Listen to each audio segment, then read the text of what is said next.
Good evening out there. This is Mike Melton back in the Spotlight Podcast, episode 50. I can't believe it's just been a year and I'm already at episode 50, man. And tonight I got another special guest in the house.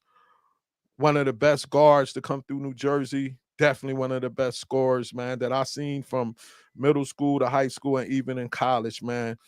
I got the great from Patterson, New Jersey, Tamir Pop Jackson in the building. What's up, Tamir? How you doing tonight, man? I'm doing good, man. Appreciate the invite. I'm not used to getting a lot of flowers, so it took me by surprise, man.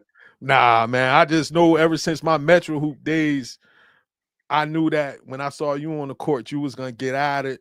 You was gonna get a bucket, and you wasn't trying to back down to nobody, man. And when I used to cover the game, so I already knew it was gonna be between 25 and 30 in the books. Yeah, for sure, You for know what I sure. mean? And it was gonna be a bang out. And I knew your dad was gonna be on the sideline talking crazy, but that was part of the whole package, man. And I enjoyed every minute of it, man. So how you doing now, Pop? I'm doing well, man. I'm blessed. I'm out here in Houston. Uh, Yeah, yeah, got my, go ahead, go ahead. bought my first house in 21. Mm. Got a 2-year-old daughter. Got a family. I'm just living blessed. All praise. I'm about to try to share this on your Facebook. Or it ain't let me go share it straight on your joint. How can I do it? Oh, let me see something. Trying to send this Let to me you or see. something. Or just go on Okay, my Facebook and see if you could share the live on yours. I got you. Yeah, so it could be live on yours. So All right. you should see the live broadcast and then Try see to if you could share just this bring it on on. here. Yeah, I'm gonna see. Share. Yeah, yeah, I did it. All right. So man, let's start from the beginning, man. Let's take it back to the essence, man, and talk about how I was growing up in Patterson, New Jersey, man. Take us back to when you was young and bring us up, man. It was interesting. Patterson is known as a tough area, tough neighborhood, but it was all love. Back then, if you was in sports, you got a pass from the street life, and it was a lot of talent in Patterson growing up. So Mm, it was a fight every day. Like mm. a couple of my closest friends growing up was Gio Fontaine and Jayon James. So we used to play ones every day. Mm. So it just helped build our skills, get better, and just learn how to compete. Indeed. I know y'all was grinding. Did you play in that what is the city rec or the PAL league or Yeah, Patterson City League. I played there. I played for a team, Marty Barnes. I got 3 championships. I got 2 back to back, and then lost one, and then won the next year after that. And then that's when I moved to Maryland, so it was no more City League for me. Only time I came back, like when I came to visit, and there was games going on, I'd play. My last time playing, I played up, and you only could play 2 quarters. So I played the second and the fourth. The game Mhm. went to overtime, and the other team stopped the game because they said I couldn't play overtime. I heard about that league. I heard that's where most of everybody got their start and that grind, and y'all learned that Patterson toughness and how to compete. I heard about that league. Yeah, definitely for sure, man. I started when I was 5. I couldn't do nothing at 5 years old, but I kept working, kept going to practice. Hmm. I got better at like 7, 8, and that's when I started making a name for myself. Hmm. And then next up, you started playing with the players. Talk about how it was back then, and how did you get introduced to them, and what was it like when you first got on the squad? Oh man, it was mostly people from Patterson on Mm. that team. Jim Salmon wasn't really that much involved in the Hmm. younger guys, the elementary and the grammar school kids. He was mostly with the high school kids. And Tim Thomas' sister, Amanda Thomas, actually put the younger kids together. And so Mm. I just joined. I started playing at 9, and I played up with the 10 and under with Geo and all them guys that was a class above me. Hmm. And I was one of the best players. So then when my age group became 10, I just stayed with my guys, and we had a lot of battles with Dexter Strickland and Paris and them. So that was like a thing. We used to go at it all the time, you know. Yeah, man, you stealing my flow, because that's what was next right here. You ain't even know the questions. Battles Nah. with Team New Jersey Elite. Now, when we used to have the Metro Hoops company, you know what I'm saying? It was no secret that was our AU team. I didn't like the idea because I always wanted to be neutral and like this is great, this straight up and down, you know what I mean? But talk about the battles y'all used to have, because that used to be crazy. Man, it was interesting. Like we all boys now. We was boys Mm-hmm. then, but you know, when it came on the court, it was wartime. You know, I felt like I was always underappreciated in the basketball scene. And you Mm, know, Dexter, he was the guy that everybody felt was the best in our class. mm, And you know, he was more athletic, he was taller, but I felt like I could go at him any day, and I was a better scorer, a better ball handler. I think I felt like I did a lot of things better. I think, mm-hmm. you know, being how loud my dad was, you know, he was one of my biggest supporters, him and my Uh-huh. mom, but being how loud he was, I think a lot of that came as a negative towards Mm, me and my skill. Now, you mm, know, looking at it now as a grown man. mm-hmm, mm-hmm, mm-hmm. Um, Now, how serious was the rivalry? Like, when if both of y'all was in the hallway at the time getting some water, getting Gatorades, did y'all speak? Was it cool like back then, or was it just like war all the way till y'all left the building? nah, it was all love, man. You know, his Mm-hmm, mom, she was like family. He was like family. His step pops, you know, we was all mm-hmm. cool, but it was just I wanted to have that number one spot. You remember when we had the showcase and I had y'all take that picture when y'all was staring at each other, and then I used it. Yeah, And I it's definitely crazy. remember that. It's crazy because I tell people when I see the kids now, like especially right before I retire from doing events, and I see all the kids, everybody so friendly and everybody like this my bro and taking pictures together, and then I'm like, it wasn't like that before, man. Nah, it wasn't. Like, you know, we was cool, you know, off the camera, out of sight, but Mm-hmm. when them cameras was on, people was focused in. You know, it was wartime. You know, Okay. I always wanted to guard him, even though he was a position. He played a different position than me. Mm-hmm. But I Mm-hmm. felt like I needed to show people that, you know, he couldn't mess with me. That was Mm-hmm. my mindset. Mm-hmm. And You then I know, remember. Yeah, go ahead. Go ahead. I was about to say, you know, his team won more, but I felt like my numbers was always better than his. So Talk. And I remember that summer, 8th grade summer, I went down to the Nationals, and you went with a squad from Maryland. yeah. And this was one of the most loaded Nationals I have ever went to, bro. DeMarcus Cousins, Derek Favors, Peyton Siva, Dexter Strickland, Marcus Jordan, Michael Jordan's son, Duran Hmm. Scott. And I just named a few people was there. And I remember down there covering you, and you still was getting buckets. Talk about that experience down there at Disney that summer, man. Man, it was a team that I played when I moved to Maryland. So when I first moved to Maryland, what I think I was like in the sixth grade. Mm-hmm. I moved out there. My stepdad found a team called Team Maryland, who was Mm-hmm. winning national championships back to back. So they had a great team with Kendall Marshall, a kid named Chad Yeah. Wilson. Chad Wilson, Um, yep. yeah, so I tried out for them and I made it. But I was going at Kendall in practice. You know me. They didn't know me, so I was sitting the bench. Mm-hmm. I was like, "Oh nah, this ain't it." So I went to the little run and shoot that was Uh-huh. around the neighborhood where I lived at, and some young dudes that was my age, they was like, "Yo, who you play for?" I was like, "Team Maryland." But I'm like, I'm about to lead them, and so that's when DC Assault came around. I was gonna play with DC Assault, but then they dropped their grammar school kid. And then Mm. I played with a team called Slam and Jam. Yep, that's who it was. Yep. Yep. Yeah, so those were my people. So you know, we was always second in the state to Team Maryland, but when they added me, we almost beat them a few times. I remember when I was down and you was getting buckets with that squad, and I was covering all the whole 14 and under nationals, man. That was a loaded class, man. Talk about that class and matching up with some of them dudes.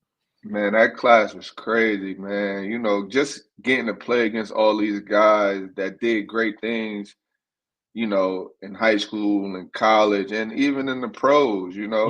It was just amazing looking back at it now that I was able to compete and go crazy against those guys. Yes, you was down there going crazy. You know, it's just, you know, like it built a lot of friendships. Like, you know, me and DeMarcus Cousins was about to go to UAB together. Yeah, we're gonna Just get off the there. Yeah, we're yeah, gonna just get off the there. We're strength gonna of get that. there. So Yeah, we're gonna get there. Also during that earlier in that fall that year, your dad did an event, the Battle of the Bridge, and your dad was mhm. going crazy about this event. It was New Jersey against New York. I remember that event. Talk about that a little bit, and then when Lance Stevenson came in there and it was crazy, talk about that a little bit, man. Oh man, my dad was telling me about, you know, wanting to do this, man. I was living in Uh Maryland huh. at the time. Uh And huh. so I was like, yeah, you know, I'm in, you know, always.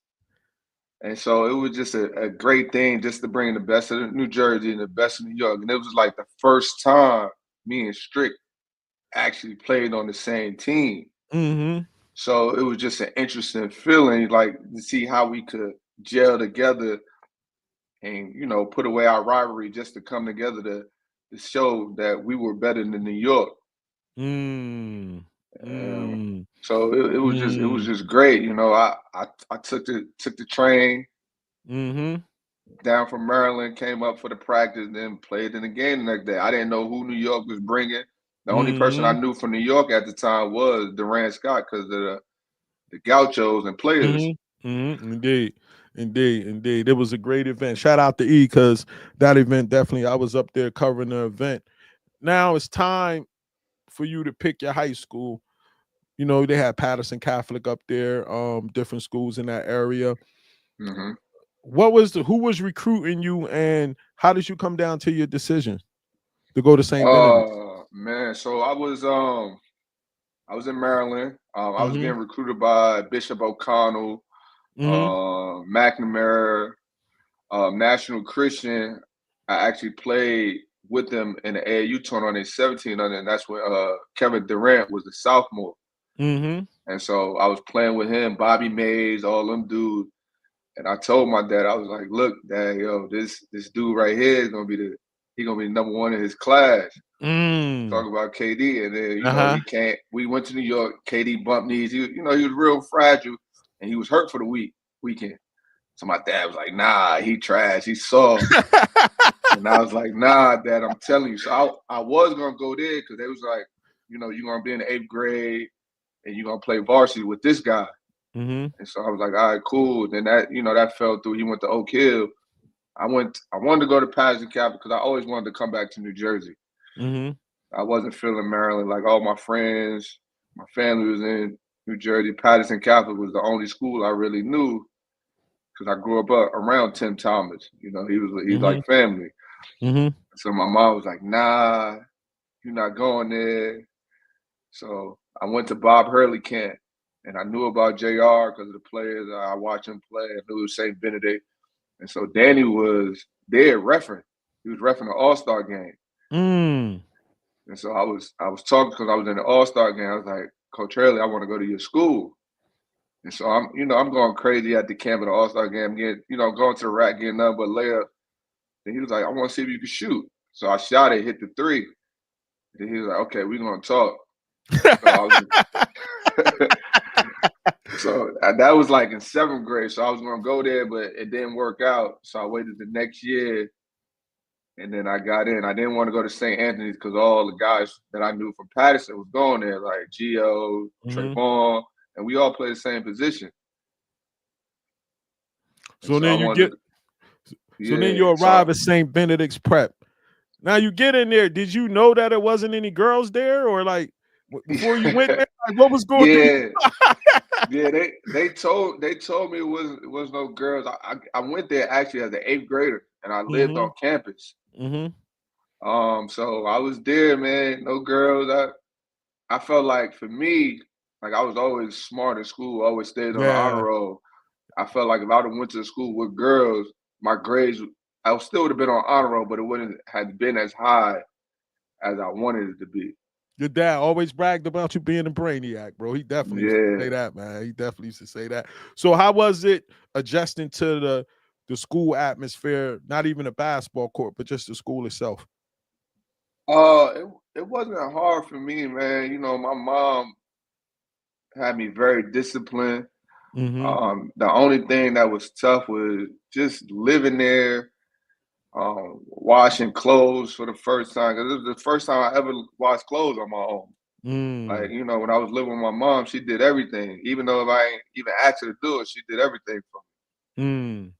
So Yeah. right before I came, I had to learn how to wash my clothes, you know, learn not to mix the colors with the white. Uh, you know, Uh-huh. the only thing that was tough was it was a lot. It was real structured. You know, they take your phones away at night. Mm-hmm. Um, you know, you lights out at a certain time. I wasn't used to that. I was used to being at home, going to sleep when I wanted, watching TV when I wanted to, playing a game as long as I wanted to, having my phone. So it was very, you know, it was an adjustment. I Indeed. was I was hard headed at first. You know, Father Ed used to stay on me. Mm-hmm. Um, but I think you know they saw great things and great leadership qualities of me because in the eighth grade I was the leader of the ninth grade wing. Mm. Mm. You know, and I was Good the job. only eighth grader that ever lived on campus at St. Benedict. Wow. Wow. Great school, great start in there. Then you get on the court in your freshman and sophomore years. Y'all was loaded, bro. Like y'all had, Yeah, especially your freshman year, y'all freshman probably year had was one of the best teams ever to come through St. Benedict's. You know what I'm nah. saying? Y'all had Lance Thomas, Eugene Harvey, one of my favorite point guards. I definitely got to get an interview with him. If you could get Oh that no, plug no, for me, yeah, you that's my got to get that guy, plug man. for me. That's You got to get that plug for me. I used to love going to watch him play.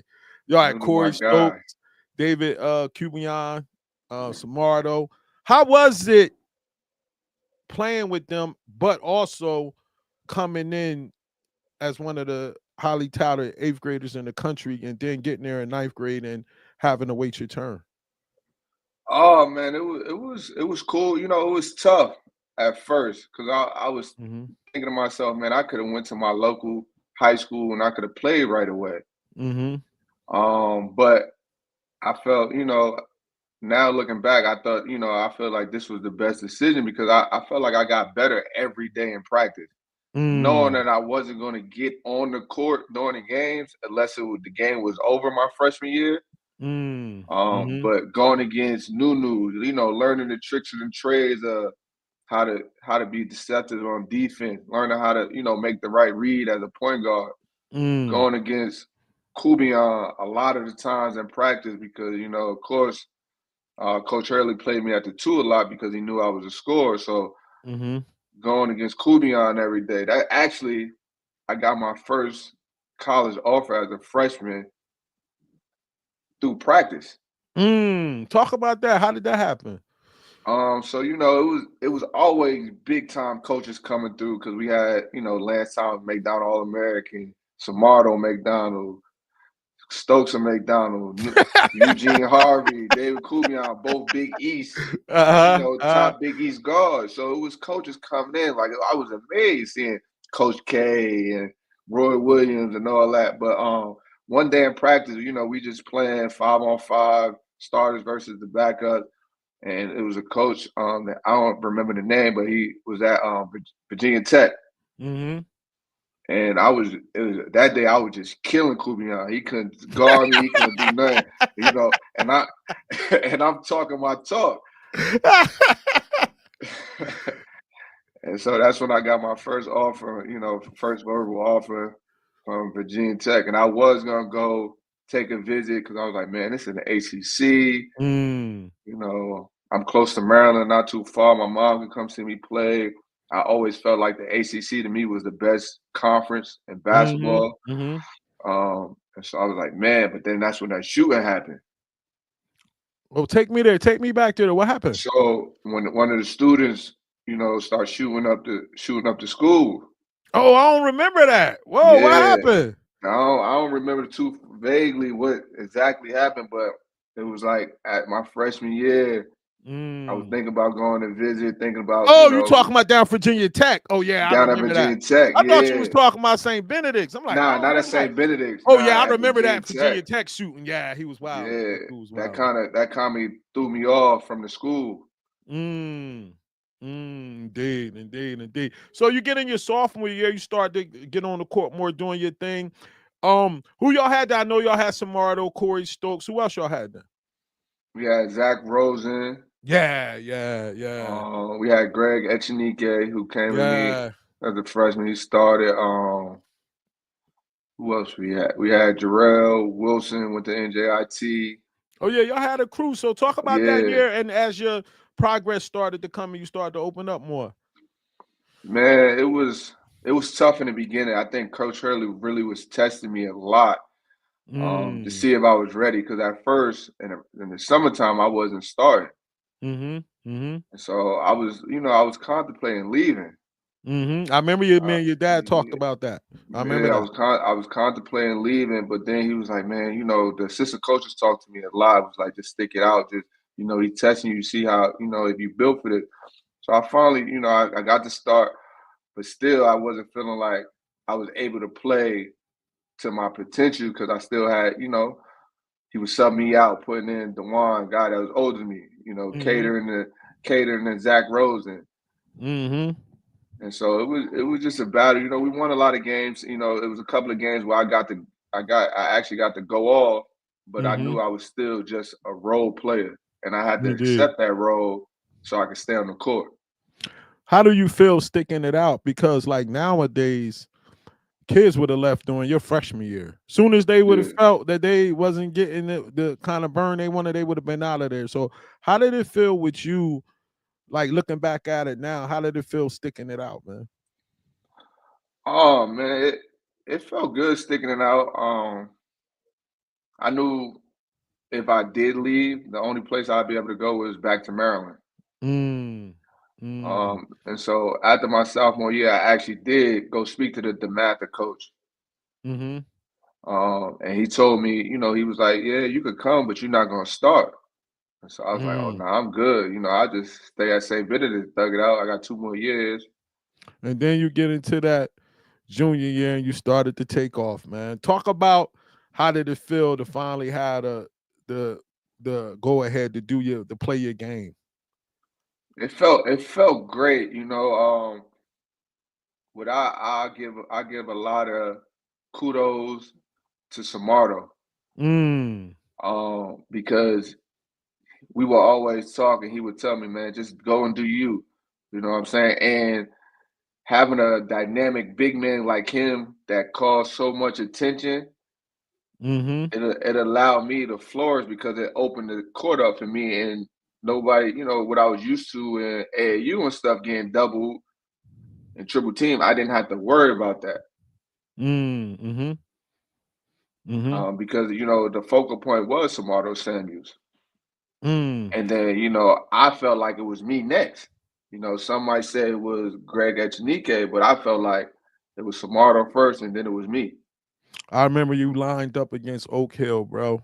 You averaged 14 points a game, 4 rebounds, 4 assists, 3 steals, and that game against Oak Hill. That was at the primetime shootout. Where y'all played them at? The primetime? Yeah, I think it was a And prime that's time when Brandon shootout. Jennings was #1 player in the country, right? He was number one player in the country, but I know the game was in Kentucky. And you gave him 29 that game, right? Yeah, I dropped 29, man. I was so nervous. It was my first time ever playing on ESPN, and Your, I got a loud dad, your dad was going so crazy. yeah, You I couldn't got a tell him loud nothing. You had 29 against the #1 player in the country. Oh my God. yeah. All right, talk about So that experience when you locked up, man. man, it was amazing. The night before I couldn't sleep. That's when Mm. that's when MySpace was big. So I was on my laptop on MySpace all day. People from my city hit me up like, "Yo, you ready?" Family members Mm. hit me up like, "Yo, you ready?" I'm like, "Man, I don't know, man. This is a big game." So I was a little nervous because I didn't want to let my family down, I didn't want to let my team down, and I didn't want to let my city down. Mm. So when you locked up with him, when you first got going, when did you know during that game, like, this gonna be my game? They ain't gonna be able to stop me. I think I think when I hit that first jump shot, that's when all the nerves went away. Because if you watch that game, because I still watch that game sometime when I get down, I think about I should be playing still. I Mm-hmm. watched Mm-hmm. that game and I'm like, damn, the first couple of minutes, it was like back to back to back to back turnovers. Mm. And I'm like, when I watched it with some of my boys, they was like, "Damn, your coach ain't take you out." I was like, "Nah, he had trust and faith in me." And then when I hit Mm-hmm. that first jump shot, I knew it was like, yeah, I'm about to go Mm. crazy because they packing the zone in, they packing the paint in on our big, so it's gonna leave a lot of things open for me. And I still wasn't really known worldwide. You know, I was known worldwide when I was a young kid, Mm-hmm. but then when I went to Maryland, that kind of disappeared. Mm-hmm. Mm-hmm. And then my freshman and sophomore year, I still wasn't known because I was just in a role. I didn't have any breakout years. I wasn't dunking.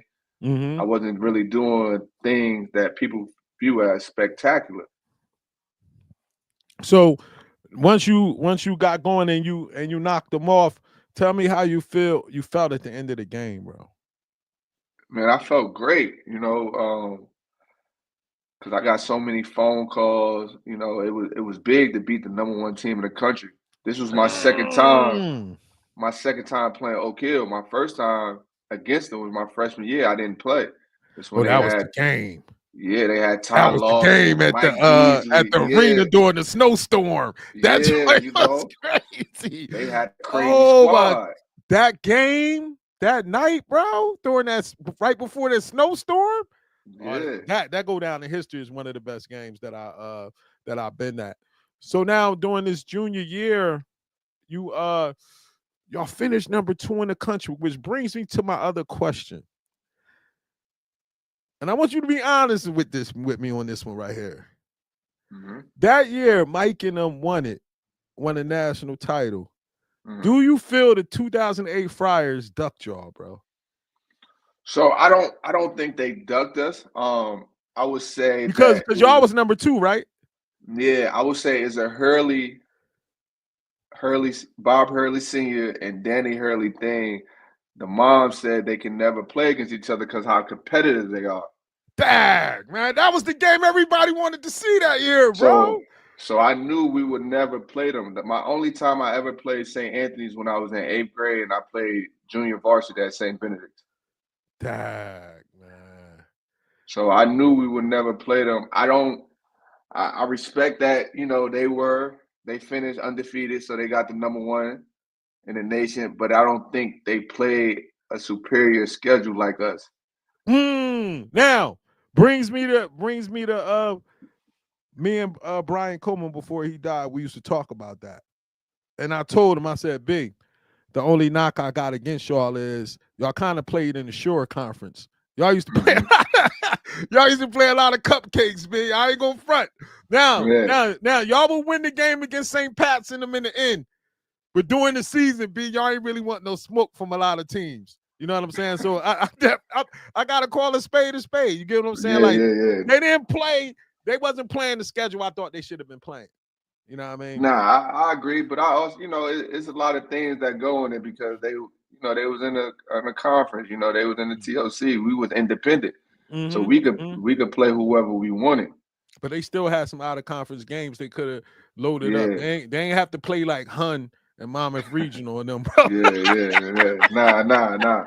But I give respect. And They got Yeah, that. he But the GOAT. He was the best that did it. But yeah, I wanted to see that game that year, bro. I I wanted to wanted to see see that. it too. But we messed it up when we lost to that team from Philly. We Yeah. we didn't come prepared. Mm-hmm. We had, Greg had 0.0 rebounds that game. Mm-hmm. Samardo was shooting threes. Mm-hmm. So Yeah. Yeah. And then we go into your senior year, bro.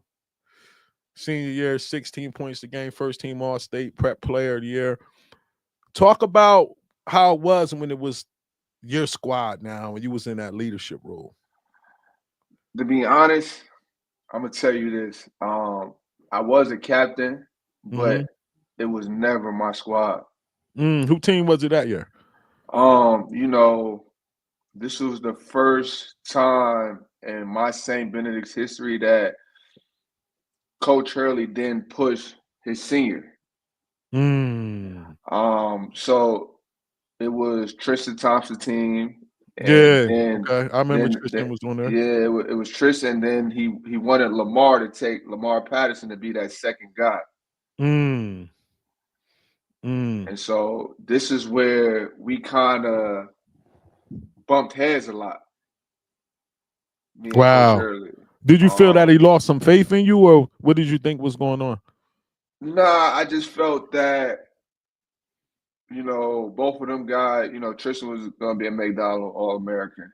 Mm-hmm. Lamar had a shot because of his ranking Mm-hmm. nationally, and Mm-hmm. him coming over to St. Benedict will help that case. Mm. I just felt like since I wasn't as highly recruited or highly ranked, I felt like it was just like, all right, let's move on to the next person. Mm. Mm. How did you stay focused during the season? Like still trying to make sure y'all win games, making sure you get it done in practice, showing up. How did you able to stay focused, feeling like that also? Oh man, I'm always a team guy. I always want to win. Mm-hmm. I never want to lose, so I kind of push my feelings to the side just so the team can win. Like I competed hard, but at the practice I was out. Like it Mm. wasn't no stand talking. Mm. Like I come in, do my job, and then I'm out. Mm. Wow, wow. Now, was that the year Tristan got kicked off? Yeah, that was actually the year. We was playing Passaic County Tech, and we was blowing them out. The game was already over. Mm-hmm. And Tristan started shooting threes, and Hurley didn't like the disrespect of opponent. Mm-hmm. He always wanted the players to play the right way and play the way they know how to play. And so once Mm-hmm. he started doing that, Coach Hurley subbed him out, and Tristan just started going off. And Mm. so I took him in the locker room, was like, "Yo, chill. The game is already over, man. It is what it is. We won." But it was just too much disrespect, I guess, between both of them that it didn't work out. Wow, wow. So once he left, was the season like barely over, or did he turn to you and then let you go then? Yeah, he kind of turned to me. It was. I think he always knew he could count on me because even Mm-hmm. when Tristan was there, we went to we went to play the tournament in Florida, and he got kicked out of the championship game at halftime. He been wild. Yeah, and so so he came to me and he was like, "Man, take care, make sure we win." And Mm. and I did that. I kind of I always knew he could always depend on me, Mm-hmm. but I also felt like I was like the stepchild on that team. Like you only rock with me when you need me, but other than that, Mm. you push other people. I respect your honesty right now, brother. Which brings me to my other question, and like I said, I ain't go over the questions with you or nothing, but it's just like everything's falling into place. Like Mhm. playing for Danny Hurley, what was the experience? It was a great experience, man. He one of the best coaches I ever played for. Mm, Basketball IQ is out this world. Skill development is crazy as a coach. I felt like I got a lot better with him as my coach during the off season than I mm, did at the collegiate level. mm, mm. Um, I He think seemed my like. practice, Go ahead. Go ahead. yeah, I think my practice in high school was way harder than any practice I had at Rice University. Wow. Wow. It's interesting when we had the what they call the New Jersey Triangle with St. Pat's, St. Anthony's, um and St. Benedict's. A lot of the guys that graduate from there said the same thing you just said. that the practices was way harder. But when it came to Danny Hurley, he seemed like he was more of a player's coach. Was he like that? Yeah, he was definitely more of a player's coach. I think playing for him, I talk to my guys that played at St. Anthony all the time. And they said your coach was a lot more. It was easier because I know at St. Anthony, Bob Hurley was taking you out. First mistake you make, it's an assignment. You know, Danny on the other end, he gonna let you play through mistakes. The only way he take you out if you're not aggressive or you don't take that open shot that you have. And so I think I got a lot of more leeway playing for him because I got to make mistakes and learn from it instead of getting pulled and then, going into my own little mind and getting down on myself. Indeed. So now let's switch gears a little bit and go over to the AAU side. Playing on the circuit with the players. What was that experience like? Because that was like I always called them the Yankees back then. Because they just used to have the stacked squads with the jackets and all of that. Take me through that experience of playing with them on a high school level. It was great, man. I'm a player for life, man. I've been around the players before the name was even players. I was around as a little kid, not knowing that Tim Thomas, Kobe, and all them played on the same AU team. But I was around that because my dad was there. Indeed. What's some of your great memories and some of the like matchups y'all had on the road? Give us some of those memories. Oh man, the greatest memory I had was probably every year we went to Vegas. Every year we went to Vegas starting in 8th grade. It was my first time playing against 8th grade. We played against Xavier Henry's, Daniel Orr, and all them dudes. Back then, the 8th grade, they was like 6'6" to 6'8". And so it was me. 8th grade was just me and Cheeks. Yeah. My boy Andre Tucker, who was an undersized, the dark skin kid. Man. The dark, yeah. He played hard though. But he played hard. You know what I'm saying? So Tucker played hard. Oh, you took me back with that one, bro. Andre Tucker. He played on the boys club before too. Yeah, played on the boys club. Him and Cheeks played on the boys club. No, they played on the boys club, and then Jim. Then they came over to the players. I remember that. Wow, that was the name in the past. Tucker, man. Indeed. So man. we played against them. Xavier Henry, a big deal. He had 30 a half against Cheeks. like all jokes aside, me and Cheeks talking. Like Cheeks, my man, but he was killing. So 30 at half. At half. So the second half, we like, yo, like who gonna guard him? Jerome, rest in peace, Jerome Spark. Yeah, good. We like, who gonna guard him? So Dre was like, I got him. So he locked him up. I had like 45, 50 because we won the overtime. I was killing them. And then we go back to the next year, play him again. Same thing. Now we add Brian Oliver on our team. Yep, I remember he came over from that Philly squad. Yeah, play him again. Xavier Henry, 30 again on Cheeks.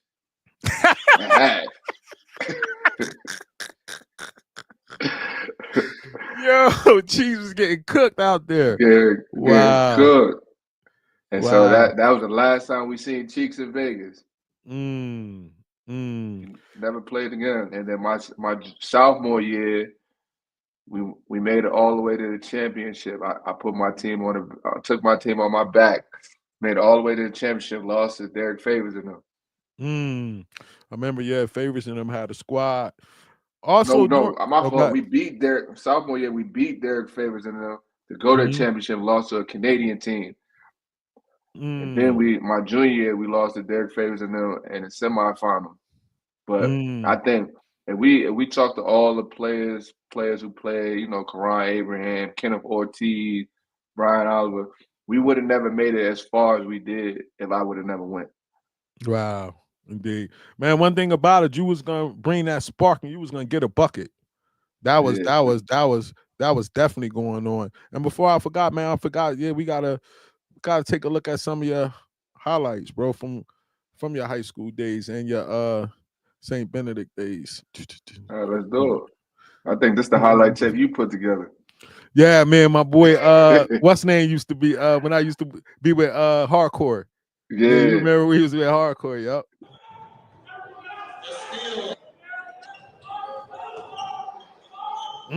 Give me that.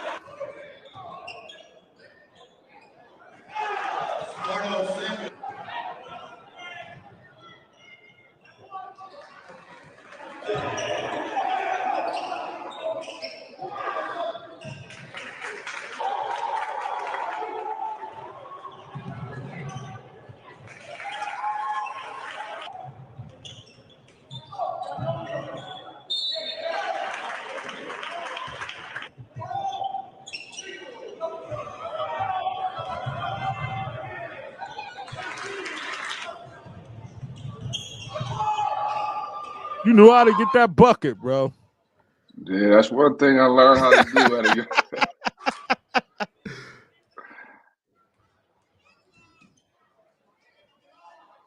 I had to learn how to use my body because I wasn't as athletic as a lot of guys.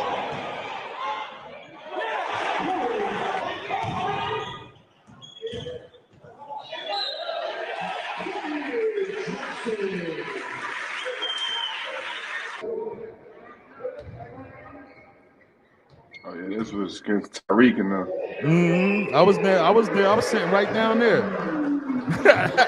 I was sitting right down there.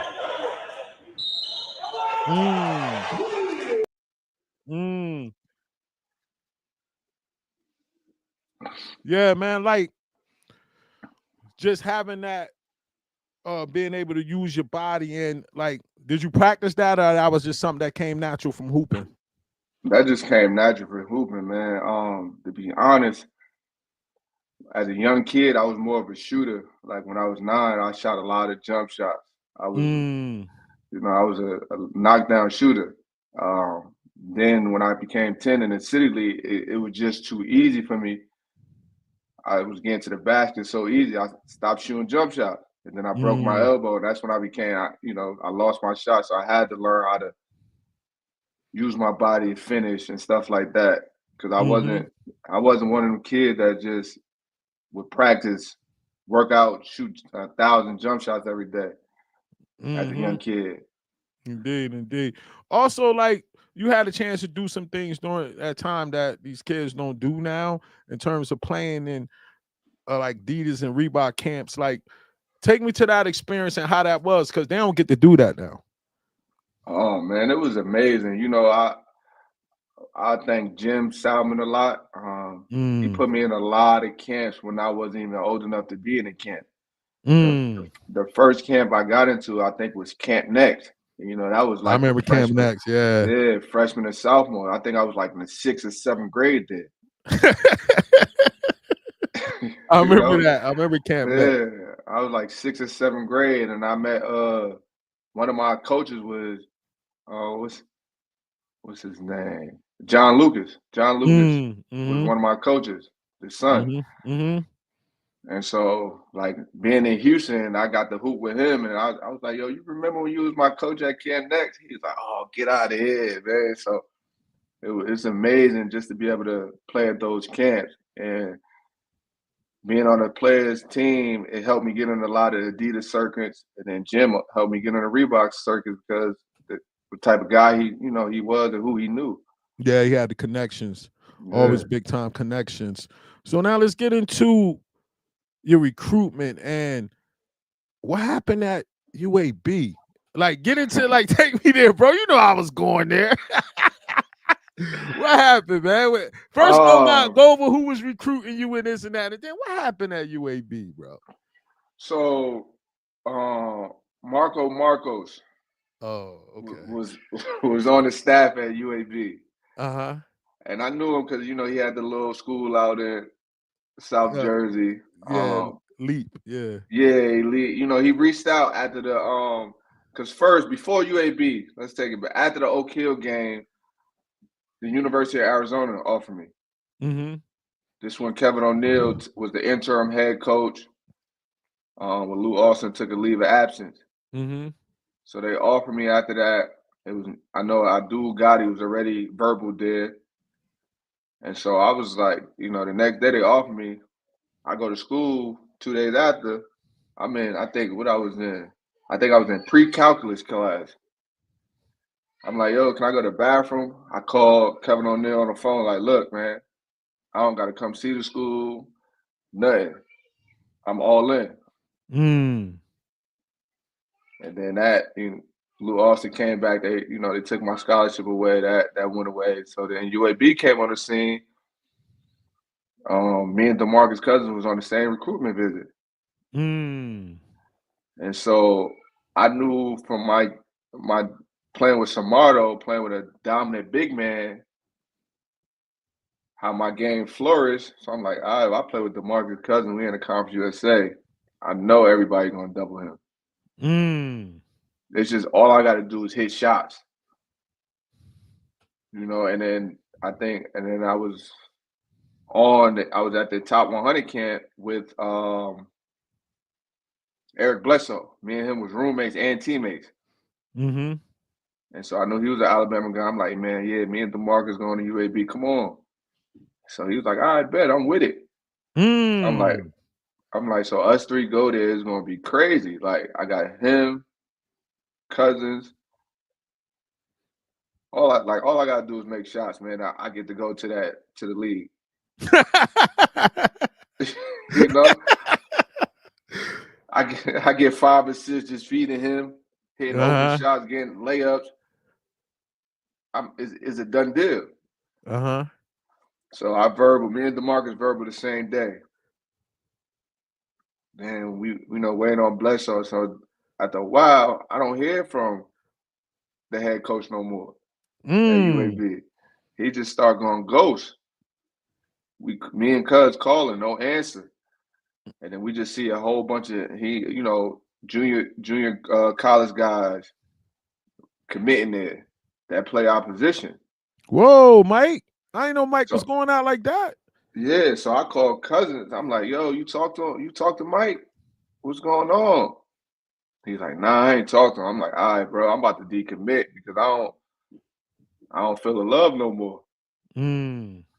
So I decommitted, Cuz decommitted, and he was like, bro, just hold off. Don't rush into nothing. I'm like, nah, forget all this, man. Like, I'm tired of, all these big schools because now, Arizona dropped me. Mm-hmm. University of Maryland was on me tough, but then they said they got 2 scholarships, so they dropped me. Mm. Now even though UAB ain't a top school, but I'm about to go there with some top dogs in our Mm-hmm. class. Mm-hmm. And then that situation happened. So I'm like, man, it's just the next school that come at me with the right thing. So it was between Harvard, Penn, and Rice. That was the Mm. last 3. Mm. All St. 3 great John's, schools, bro. yeah, St. John's was in it, but the coach was like, I could guarantee you 10, 15 minutes as a freshman. And I was Mm. like, I was thinking like, it doesn't matter where you go, as long as you produce, they Mm-hmm. gonna find you. Mm-hmm. Didn't do the Ivy League because I had to take the SAT over again to get a higher score. I wasn't with it. Mm-hmm. So I went to Rice. Rice offered me, and they said my cousin could come to school for free, Wow, can't and beat that. he'd be the manager. So I was trying to look out for family. Committed to Rice. He didn't go, but I still went. Now you get down into Texas, and what is it like, man? Is it something you imagined it was gonna be? Was it a letdown? Like not even the basketball part, just going to the school and just being in the environment. Nah, Texas was love, man. Houston love. There was a lot of beautiful scenery out here, great Mm-hmm. food. Mm-hmm. And the coaches just love me. They looked out for me from day one. They told me I would never have to look over my shoulder. Mm. And to hear that from a D1 coach is a lot because every year they trying to recruit over you. Mm. Mm. So you still in Conference USA, you get in there and freshman year you started all 31 games, average 11 points, 3 assists, 3 steals a game, and you had a game high 22 against Eastern Carolina. How was it? What was the adjustments you had to make on the court coming from the high Um, school level to the college level, especially in a conference like Conference USA? I had to learn how to be a point guard, Mm. like a true point guard. I think that's Mm. why my numbers was what it was. Mhm. My coach Ben Braun was from Cal, where he had like the Ryan Andersons, and he had pick and pop four men was actually dogs. Mhm. So when I came to Rice, we had some pick and pop 4 and 5 men, but they wasn't dogs, Mhm. and they didn't think of playing basketball outside of college. Mm. So it was a hard adjustment that I took, um, because my coach wasn't as fierce as Coach Hurley. He was more laid back.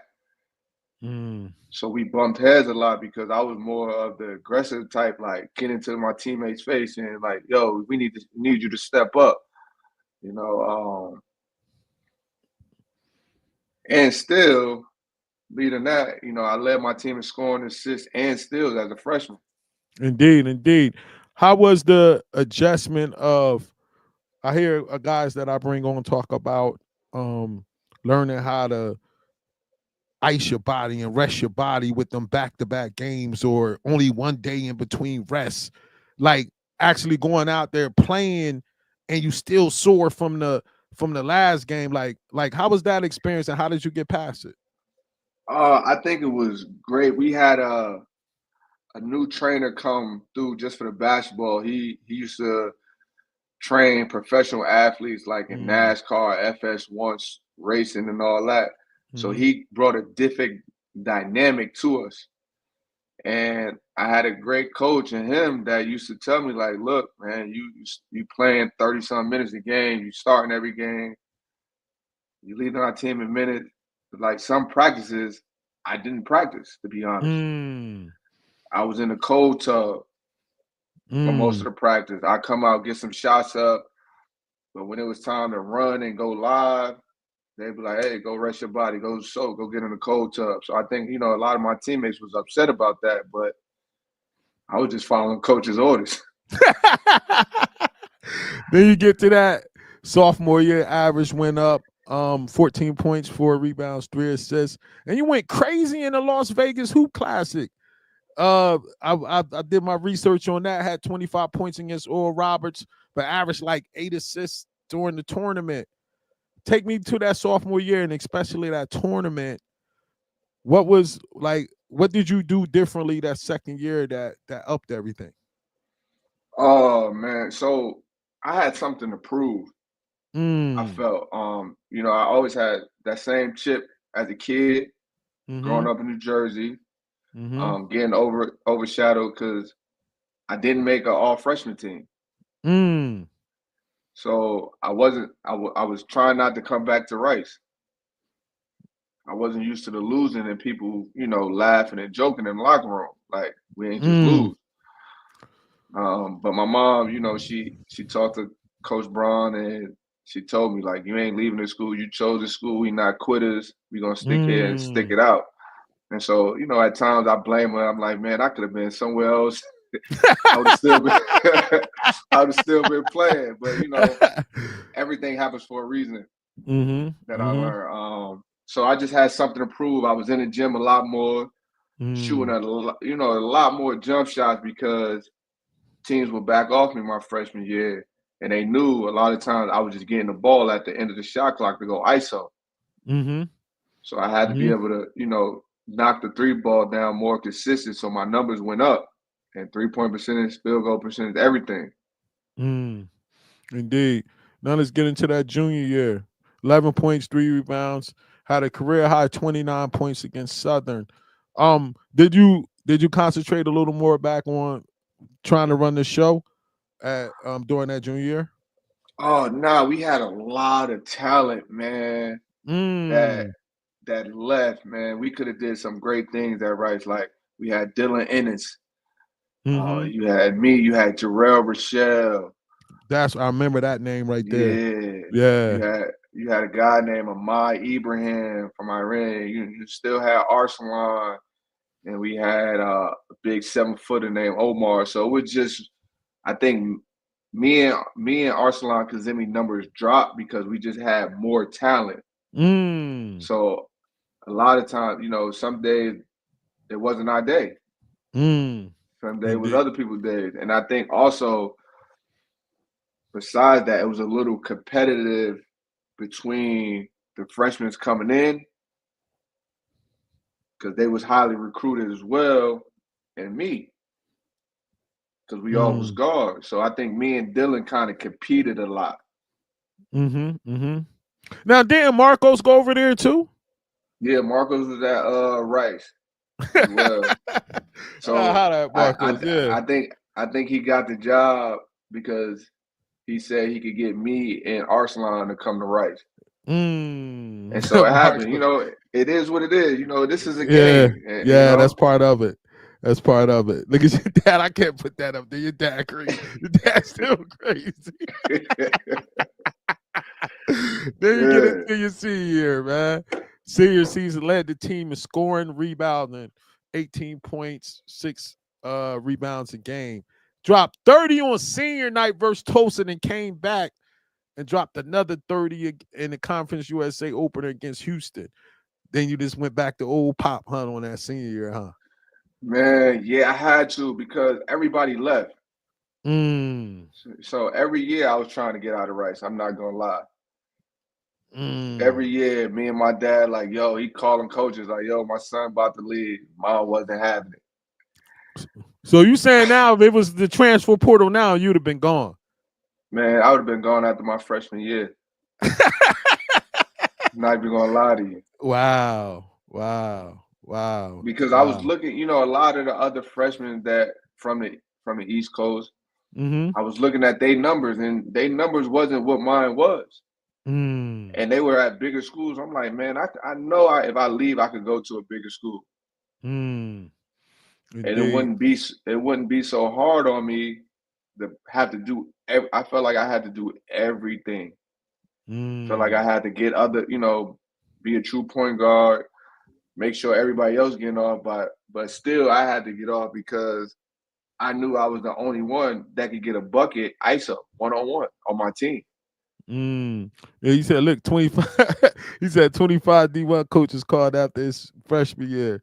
Dang, man. Yeah, y'all, I could see your dad would have definitely been out of there. So let's take a look at your career total, man. 6 all-time leading scorer, 1,684. Second all-time games, 128. First all-time minutes played.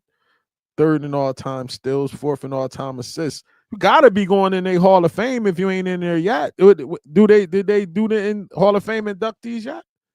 Yeah, man. I don't know what's like I said, Mike. I don't get my flowers a lot, man. Hey, man, you getting your flowers right now because you been a baller getting busy, so you definitely getting your flowers now. Let's take a look at some of your balling days at some of your Rice highlights. Okay.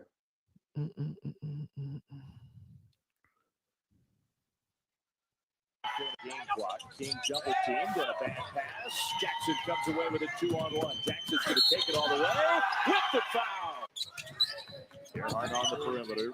Al's in need of offense. Under 7 minutes to play. Jackson, what a crossover move. Jackson off the. And as well as tosses play, they only up by 1. Tamir Jackson, a nifty this game.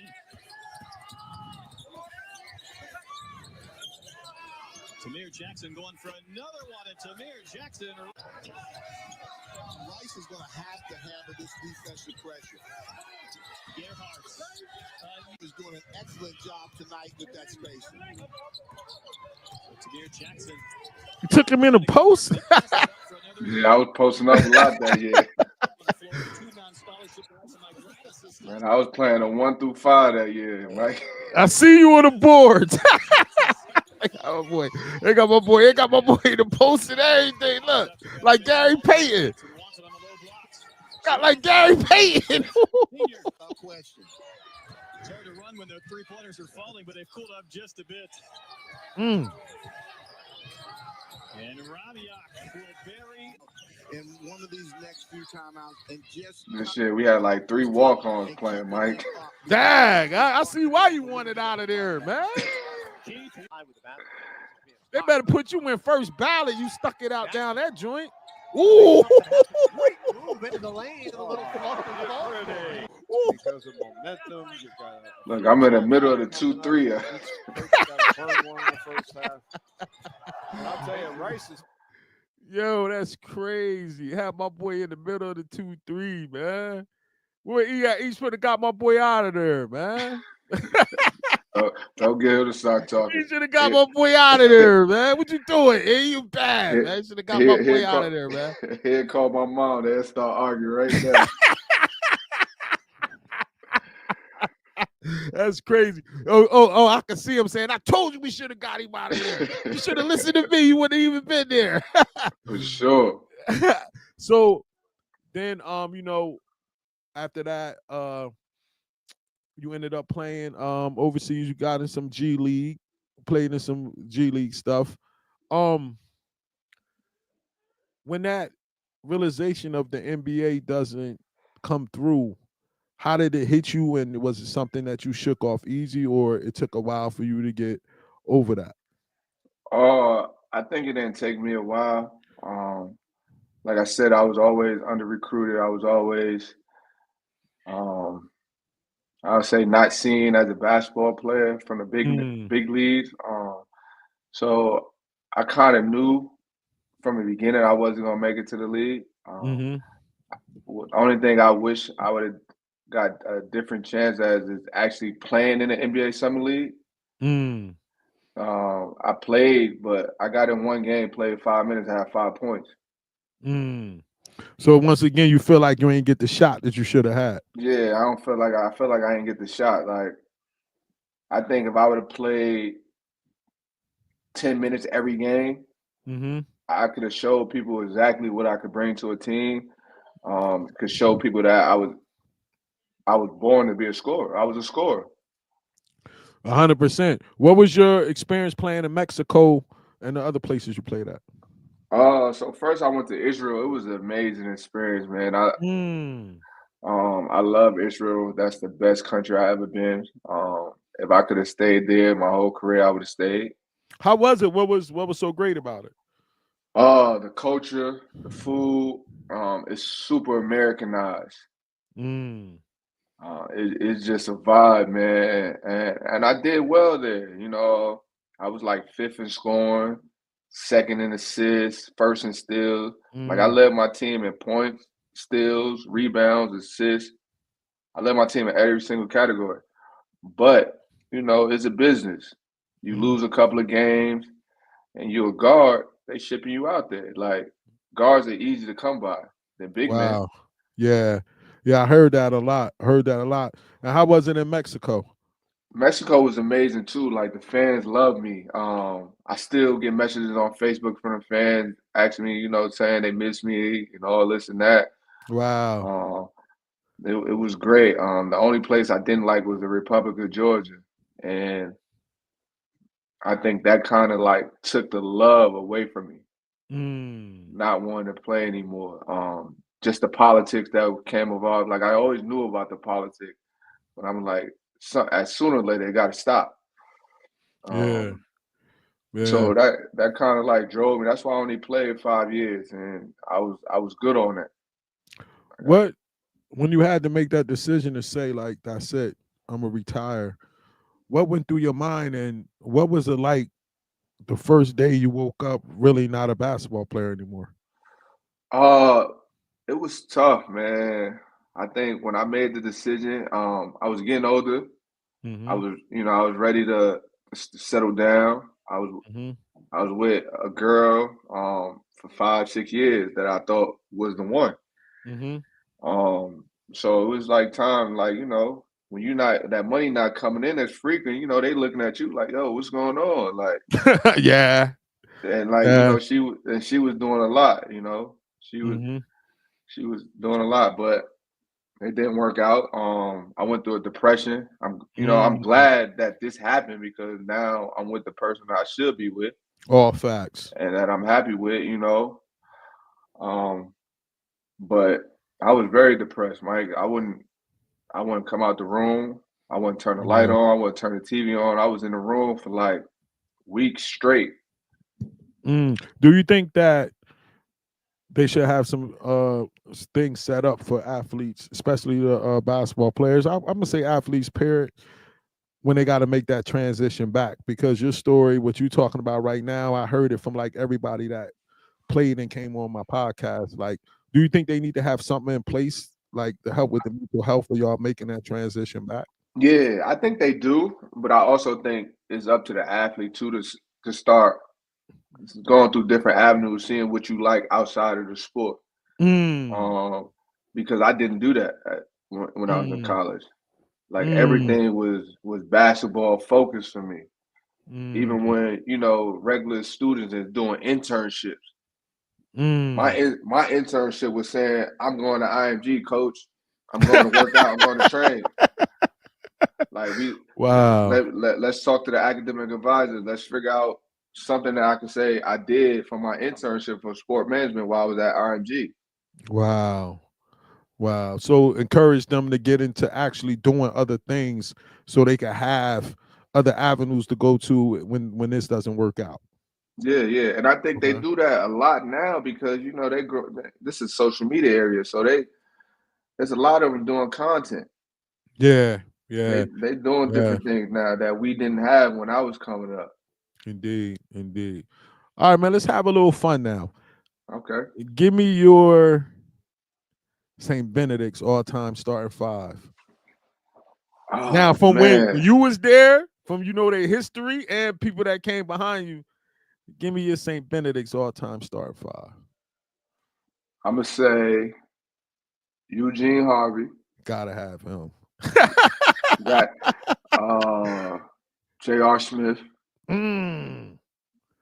Stokes. Uh. Got to go with Lance because he was a winner. Uh-huh. And Samato, that's my all-time starting five. Yeah, hey man, that was that. Yeah, I can see that. I can see that squad. I ain't gonna argue with you on that one. Next up, Yeah.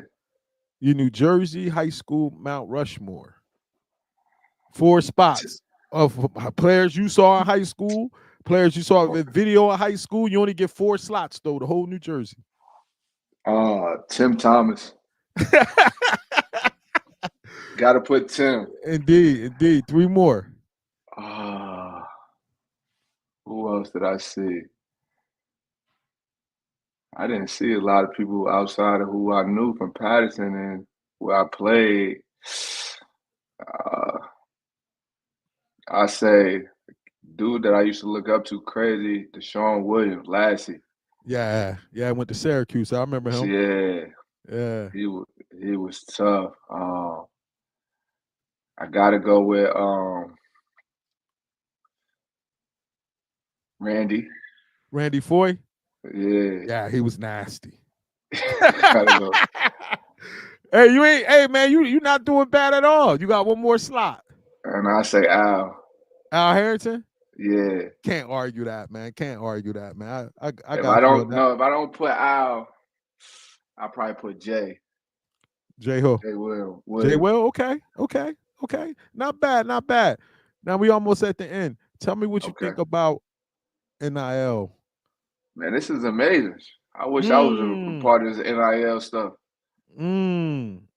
What you think is so amazing about it? That, kids are finally getting what they deserve. Like Mm, all these institutions make so much money off the name and image of all these players, mm. especially them big time players. Now, do you think that, because my argument was they should get paid, but I felt like they should put it into a fund, and then when you leave, you get all of the money, because like I just know how I was in college and how you probably was in college. I don't know how Yeah, focused I would have been if I was making 300,000 in yeah, college. You get what I'm saying? Like, are you really gonna go to practices? Are you really gonna put the work in? Like, you gonna have you a bad chick waiting outside. You're gonna be pushing something crazy. You get what I'm saying? yeah, Like I just think, and a lot of these coaches are retiring because they can't coach the kids because of this. What yeah. you think about that? You think the coaches being stubborn, or what you think about that? Oh, it's a give and a take, man. I think, coaches get paid all this money. If the kid is worth the money, you know what you're trying to get. You know what type of kid you recruiting, and you the one that's offering these kids this bag. But the kids still gotta be smart, because if you want to make it to that next level, you're gonna be getting paid crazy money, but you still gotta show up. You still gotta do your job. Yeah, indeed. But I understand what you're saying. I think it should be like, going to trust. And then, let that thing stack up some more. So kids won't blow it. Financial advisors are real important now for these college kids. Speaking of that, bringing us to the end of this thing, let's talk about Tamir Jackson, the agent, man. Take me there. How did you get into this, and what was your goal when you got in? And where you trying to take it? I'm trying to take it big, man. I want to be a top agent. I want to be a guy that got multiple NBA players on his roster, a guy that everybody knows, a guy that when he come and sit down at a family table, they like, this the guy I want to be with. I already know your resume. When can I sign? The way I got into it, I didn't know what I wanted to do. It was still years after I retired.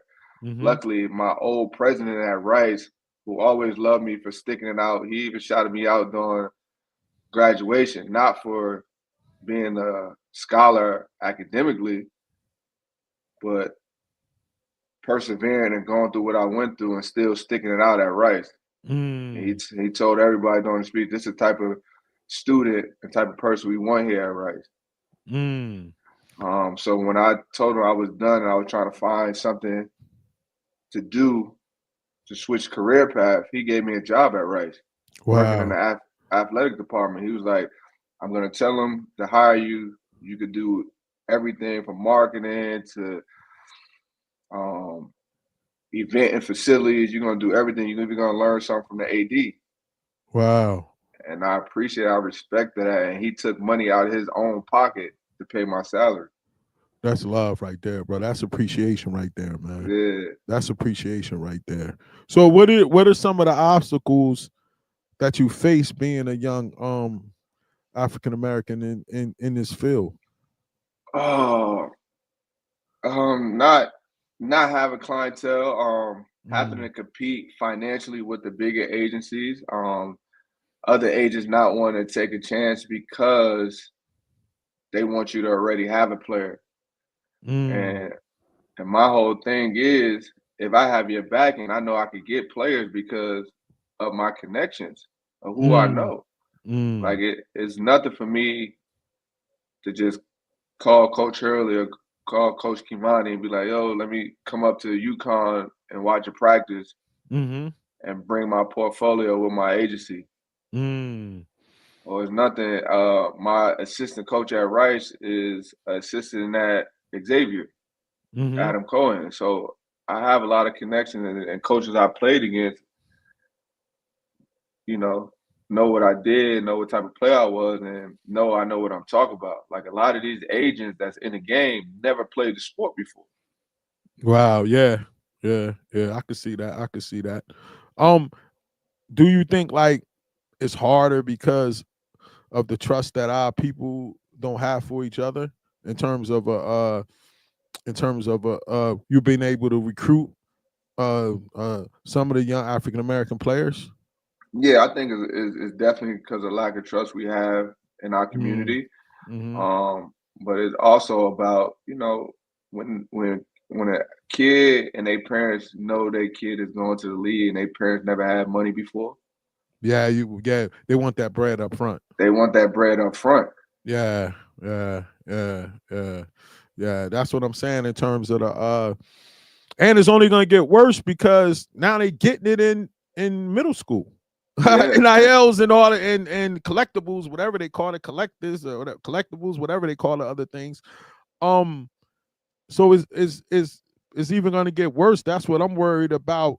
That the money thing is taking so much that these kids are growing up without morals and everything. They're gonna these kids gonna have all these baby moms everywhere. They ain't gonna want to get married. It's just getting crazy, man. You know what I'm saying? And it's like, so what? I got money. So like, I hope they could find a way to bring it all in. You know what I'm saying? And we at the end now, Tamir, and I always ask this question to everybody to come on. You know what I'm saying? Give me a situation that you feel that God helped you get through, so you could be a testimony or inspiration for other people. Oh man, I just think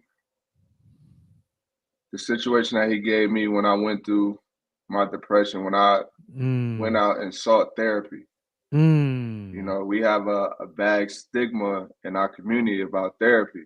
And I think once I came with the realization that I needed help and I saw help, and it just opened my eyes to so much more things that I have for me in store, that God had in store for me. Like I have a beautiful family, man. Like I have a beautiful daughter that look up to me, you know, and I'm not where I want to be in life financially or career wise. But I'm doing all right. Like we got 2 houses. Young brother, this one I'm gonna tell you, young brother.